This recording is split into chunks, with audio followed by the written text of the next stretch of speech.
Masaglia,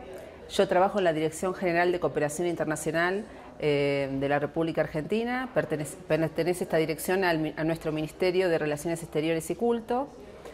Y soy responsable de la cooperación, de la gestión de la cooperación con Ecuador, allí en la dirección. En el marco del año pasado, en octubre,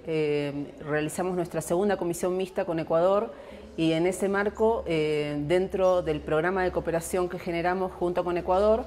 dentro de los proyectos que presentaron varias instituciones, uno de los proyectos que presentó CETESI fue su interés en, generar un grupo de personas formadas en esta metodología PCM. Y justamente, este proyecto, formador de formadores en metodología PCM, quedó como parte del programa, cosa que a nosotros nos da mucho orgullo, porque en nuestra dirección hay un grupo de gente formada en esta metodología y hemos ya trasladado esta metodología a otros países que nos han solicitado, y por la relación que tenemos con Ecuador, realmente nos da mucho orgullo y mucho placer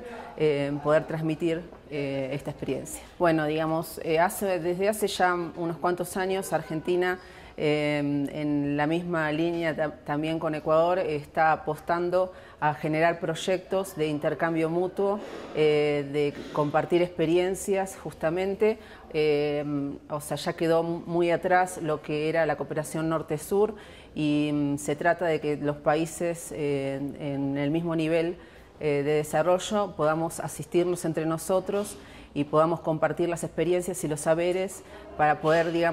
fortalecernos aún más cada día. Justamente, lo que me llevo es que, nosotros no venimos con un saber, venimos, de alguna manera nosotros aprendimos esta metodología y venimos a transmitirla, pero justamente en estos talleres no somos nosotras las que sabemos esta metodología, sino que en el intercambio con todo el grupo que está trabajando con nosotras,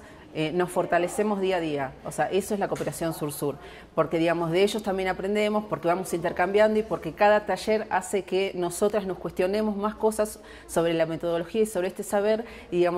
sea mutuo el aprendizaje.